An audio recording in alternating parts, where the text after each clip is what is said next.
Hello folks, it's the PHS again. Welcome to another one of my videos. This is another one of the model reviews that I do from time to time where we look at some of the older die-cast models that are available on the second-hand market. Although in the case of today's you can still get them new just about as I'm doing this video.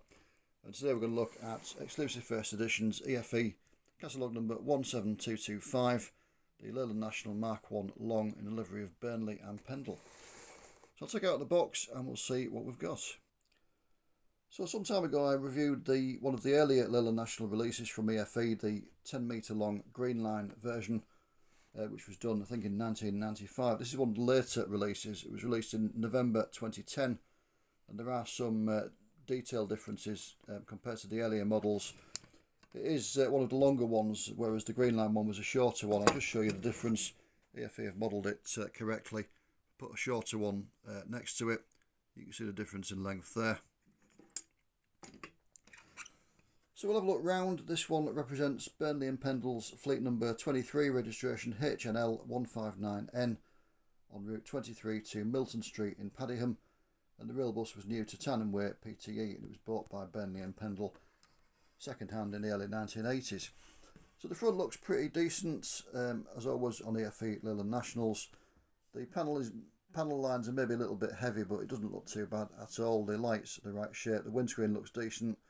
They've made an effort with this being one of the later releases to pick out the wipers in black and the dividing bar in the middle of the windscreen in silver, whereas they were just sort of raised bits of plastic that were unpainted on the earlier ones.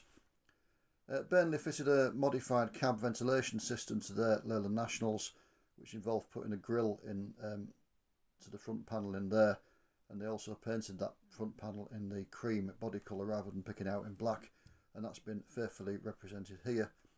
This one has got a bit of damaged paintwork on the black of the bumper. Looking at the condition of the rest of the bus, it would appear that's been caused either in the factory or it's rubbed against the plastic tray that it's been in its box. Turning around to the near side, it looks pretty decent. Got the pay as you enter sign modelled there. One anomaly is that the doors, the pillars in the middle of them should be picked out. The 4-leaf doors, not two. But they're not picked out in the cream colour. The black divider between the leaves goes up all the way, but this little bit either side of it should be painted cream as well. There is room to do it, you can just about see on the casting there, but for whatever reason they haven't picked those out, and that does destroy the appearance a little bit. It would be possible to add them on, but it's very finicky. I'd normally do something like that with a cocktail stick. The windows on these later releases of Leyland National have got the ventilators picked out in silver as well. Again, on the early ones they were just moulded on, but not picked out in a different colour. The wheels on the EFE Leyland National, the back ones always looked too far in. The axles look too short. As you can see on this one, they're recessed in a little bit too far. But generally it looks fine, it's not too bad at all. If we look at the interior, you can just about make out that the seat back grab rails are picked out in silver on this one, with it being a later one. Although the interior is still moulded in one colour as it would be, they have tried to pick out the seat back grab rails. They're not very distinctive on these. On some of them they stick out a bit more. They've also done the catches of the emergency window there, look, which is a difference to the earlier ones. Go around the back, it doesn't look too bad. The grille is printed on as always.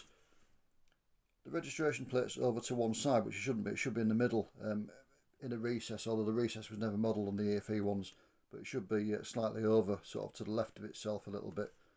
Again, that does detract from the appearance slightly, but generally it's pretty good. Leyland National badge is nicely modelled there, and the grille looks pretty decent. Go around to the offside, again, not much to report. The emergency window, the catches are picked out, and the window vents are picked out in silver. But once again, the back wheel looks to be too far in. Look on the roof, nicely modelled. The ventilators in the pod, the heating and ventilation pod, are nicely done. The pod's the right shape, it's got that slight angle down at the back. And if we flip it over, not much detail on the underside of an EFE National. There's a little bit of representation of the engine and things, but generally they haven't bothered on a lot of it. But yeah, generally it's a nice model. Burnley and Pendle are a fleet that's always interested me for some reason. I still enjoy going to Burnley, looking at buses and seeing the Burnley and Pendle fleet, so I wanted one in my collection. Now we get on to price. Well, it's very hard to say really. They're actually very scarce. Although it was a standard release, you can't seem to find them a lot of the time. When I looked on eBay to see if I could buy one, there was only one available. It was this one that we're looking at, and it was £20 plus postage, which seems to be quite reasonable.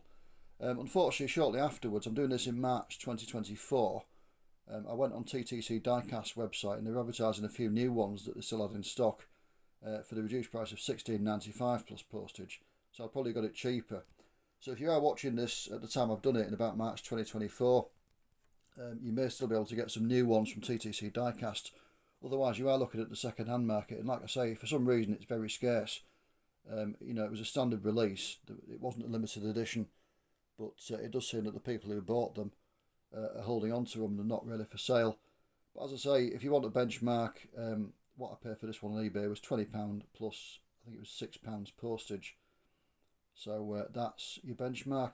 If you can find one cheaper than that, happy days. But yeah, it's a nice model, a nice memento of the old Burnley and Pendle fleet, and well worth having in your collection. So thank you for joining me, take care of yourselves, and I will see you again soon. Bye for now.